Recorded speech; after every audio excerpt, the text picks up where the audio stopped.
السلام عليكم. وعليكم السلام ورحمة الله وبركاته. مين معايا؟ أسد الله علي. يا هلا. هلا بيك.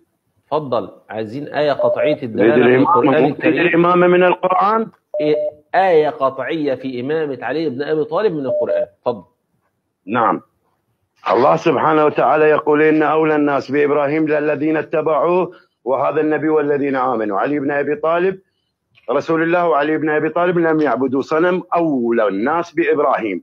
رب اجنبني وبني أن نعبد الأصنام هن أضللن كثيرا من الناس فمن اتبعني فإنه مني ومن عصاني فإنك غفور رحيم. إذن الولاية والإمامة تكون بدون عبادة أصنام. ويقول الله إن أولى الناس بإبراهيم للذين اتبعوه وهذا النبي والذين آمنوا. هاي إمامة علي بن أبي طالب من القرآن. جميل قوي. فين بقى اسم علي بن أبي طالب في القرآن زي ما أنت قلت لي كده؟ صفة، جاء صفة والذين آمنوا بدون عبادة أصنام علي بن أبي طالب. ما معنى، بص واحدة واحدة يا أسد، يا أسد خليك معي. ما معنى الدليل القطع الدلالة؟ حبيبي القرآن إذا واحدة. تقول أريد قطع الدلالة واحدة. في صلاة الصبح ركعتين. واحدة. في الصلاة موجودة، الصلاة موجودة، عرفنا إن دي صلاة، عرفنا إن دي شلون صلاة. عرفتها؟ بالله شلون عرفتها؟ تعطينا آية الصلاة. أفهمتني. لا اعطينا آية الصلاة. الآية 55 الذين يقيمون الصلاة. ما معنى الصلاة هنا؟ الصلاة الذين يقيمون صلاة الجنازة، صلاة الصبح، صلاة الظهر، صلاة الليل. صلاة، أي صلاة لكن منهم؟ في الآخر هي صلاة، صح؟ نعم. صح كده؟ ويوم ندعو كل أناس بإمامهم. إمامة هاي واحدة. شلون يدعوني بإمامي وأنا ما أعرف إمامي؟ قلت لي هات لي آية عن الصلاة، جبت لك آية عن الصلاة. واحدة. ايه وتريد آية عن الإمامة؟ هم موجودة آية إمامة. واحدة. يوم ندعو كل أناس بإمامهم. زين بإمامهم، زين بالله عليك أنا من الإمام؟ بص واحدة.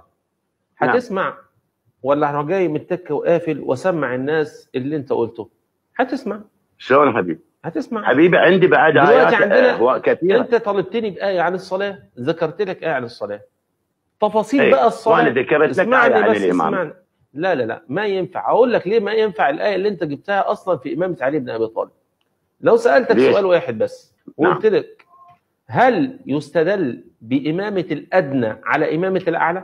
من ادنى، ابراهيم ام علي بن ابي طالب؟ ابراهيم امام وطلبها للذريه. انا ما قلت لك امام ولا مش امام. من ادنى، ابراهيم ام علي بن ابي طالب؟ من افضل يعني؟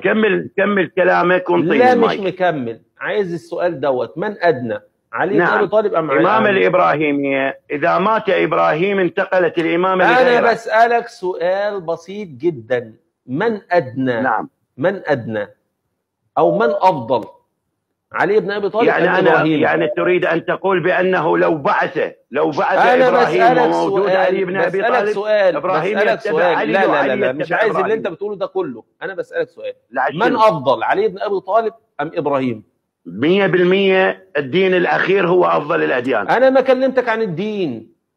لا شنو؟ أنا بكلمك عن شخصية إبراهيم. موسى لاتبعني، ولو بعث إبراهيم لاتبع علي. أنا بكلمك، قول لي بصراحة كده، من أفضل، علي بن أبي طالب أم إبراهيم؟ في زمن إبراهيم وفي زمن علي. يعني هو دلوقتي لو إبراهيم في زماننا دلوقتي هيبقى أفضل من علي ولا علي أفضل من إبراهيم؟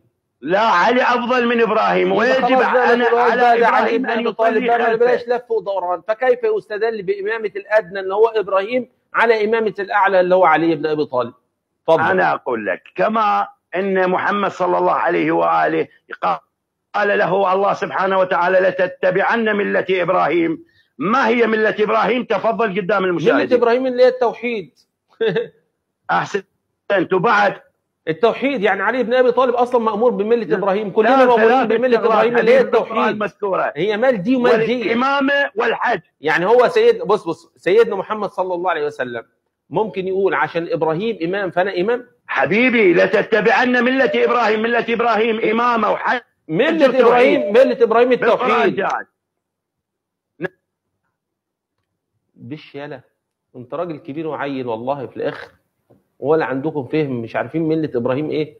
يقول لك ملة إبراهيم الإمامة، يقول لك ملة إبراهيم الإمامة. الناس دي مش عايزة تصل للحق والله. الناس دي ضالة ومضلة في نفس الوقت. يعني ضاله ومضله في نفس الوقت. يلا خد بقى التسجيل وقول وليد اسماعيل هرب منه.